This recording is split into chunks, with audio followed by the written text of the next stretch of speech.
Hello, my kitty in cage pile. I think it's a little cute that it's like, ooh, look at the cat. You know, like it's kind of the bird in the cage kind of a feel to it. All right. And then we have our beautiful tiger's eye. They were all tiger's eye, but I specifically just had 3 different ones for each pile. So they were just different shapes. So today we are going to be looking at how we perceive ourselves and how others perceive us and all of that goes within there. So this is a lot about perception, and perception helps a ton with the self-discovery because we need to know realistically what everything is in order to better ourselves or to improve or possibly just be able to change things that we wish to have no longer be perceived that way. So we're going to start with how we present ourselves to the world.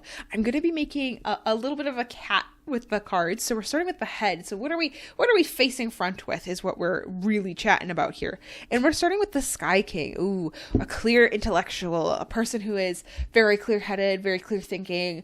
You are very much on top of everything, but your emotions don't run this show. You are very logical. You're somebody who's, I know what's happening. I know what's going on, and I know how to lead this. I know how to have the authority in this spot. I know how to do my job in a sense. Like, I know how to run things is really what it is. And I think that's a fair thing to want to present yourself as, or how you try to, at least. I am curious, though, how others, and not your close ones, we'll look at close relatives and closer people to you, how they perceive you in a minute. But we're going to look at kind of the general public first. This one. Ooh, the Earth Queen. Okay, so you're very grounded, but we're in a little bit more of that, down to earth energy rather than that power energy, in my opinion. I think the Sky King really presents as more of an authoritative figure, whereas the Earth Queen feels almost more motherly. And so you have the difference of a more loud power almost to a quiet power. And so I think which maybe is what you're actually really excited to hear, is that you're like, oh, that's actually sounds better. And it's potentially for some of you, that's not what you want. You do want that more power, that more clear thinking power to come out.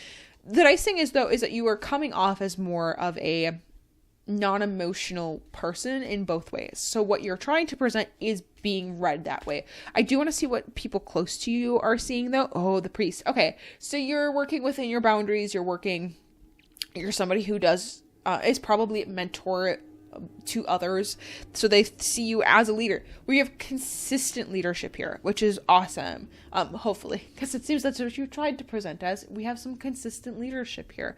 I think that with the priest, that you can find that you are a bit frustrated sometimes with the boundaries you're being put in. So if you feel like, oh yeah, well, I'm stuck in this spot or I'm trying to fight for something, sometimes it feels like with the priest that you're fighting against the system a little bit. It can be hard. I do want to see how you see yourself, though, because I think that can be very telling, especially within all of this. So how you're trying to be perceived and everything, but at the end of the day, we have to face ourselves. We have to look at ourselves in the mirror and go, yep, that's me. And you have to be willing to accept that person.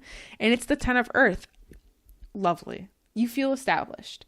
You see yourself as somebody who is, yes, you do know what you're doing. Again, we have that nice authoritative feel, but this isn't the authority part of it. It's more of I know what I'm doing. I've done the work. I know where I'm at. I know what's going on. I know what I have to do here. And I know how to best help. I know I'm sure of myself. And I think this is a really awesome thing. Now, I do think because this is technically the tail of our cat, that sometimes can feel a little shaky. I don't know if you're perfectly concrete on feeling that this 10 of Earth is solid. I think sometimes you probably are yeah, no, I see myself as very knowledgeable in knowing what I'm doing. I know what's going on. I have the knowledge to back up my statements. But I think also sometimes you're like, oh, do I don't know. But I think there's a soft like shake to it. Like for the most part, you're aware that, yep, I've been doing this for long enough that I know what I'm doing.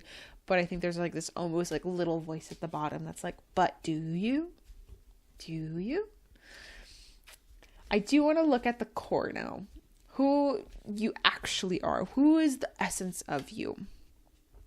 And we have the 3 of C. I'm happy to see a C card with this. Sometimes with the lack of, or with only sky and earth, we lack an emotional state. And I'm glad at the core of this, friendship's important. You care about your community. You want to help. And I think it makes sense because you have a ton of this like leadership power that having somebody or having yourself at the end of the day just needing friends to hang out with, and probably a little bit more of, I don't want to lead them. We don't have to be the same, but I don't want to necessarily be in charge of anybody at the core of it is really good. It's, I think, a really nice thing to remember that like you're trying to care about your community and those around you and your friends. I'm curious what we are then you're gonna need to get rid of to free yourself, or how we can free ourselves to be like truly, how do we truly get yourself, and what does that look like? How does one free themselves in this particular situation? And the cat, don't be afraid of beginnings. Don't be afraid of taking risk. Don't be afraid of a new adventure. You are somebody who is very established. You have, and this kind of makes sense that there's no fire cards here, because you're somebody who's very established. You're well-grounded. You're very logical. We have a passion for our friends, but the emotions aren't really the thing that runs our life. And I think there's probably, I think some tapping into emotion would be good just for yourself. We don't need to be a pressure cooker. We need to allow emotions to healthily happen. But I think there is this okayness to go on a new adventure. You don't have to stay in the same thing forever. You don't have to keep doing the thing you're established in. It's okay to just say, hey, I need to do something new. I need to try something new. And it's okay to take those opportunities and to just go for it. It's okay to be looking out for things, new opportunities, and seeing and keeping an ear to a ground. You know, keeping an ear out of like, hey, what are people talking about? What's going on? What can I get myself into or part of? I think that's very important and really good. I think that's a good thing to have happen. And I think that you should. I really love this cat because there's this whole road ahead and they're just sniffing the flowers as they go. It's just a nice, and I mean, you could even say that this cat has been walking up and it's still just like, it's taken them all day. The sun is setting and they're just like, yeah, I'm going to sniff some flowers as I go, because that's the way to do it. It's just to have a decent time. I'm very excited for you. I think in the self-discovery of finding your spark, because there's no fire cards here, that spark within the Fool almost of like, what is the thing that's going to reignite my desire and my excitement is kind of what it feels like, is that you're needing that. What are we hoping to move into? What are we hoping to have happen? And I am curious what your answer to that would be. What are you moving forward into? What are we wanting to have happen? And I don't know if you know that answer yet. I'm curious if you'll know that answer in the future. So, yeah, I'm excited for you. If this resonated, if this felt like it made sense for you, I would be very curious to know, and I'd love to hear about it. Drop some sort of cat emoji in the comments below if this resonated with you at all. And if you're willing to share, I would love to hear about it. This deck has been very concise, and my readings are not usually this short, but this deck is very like, hey, we're gonna say what we need to say and move on. And this is a lot of like, you have very much established yourself as a leader to others. What do you need to now learn? Who else do we need to lean on to learn? And I think that's where where our new path is setting off to. Thank you so much for joining me in the cats to let you have this message. I hope to see you in another video, and stay magical.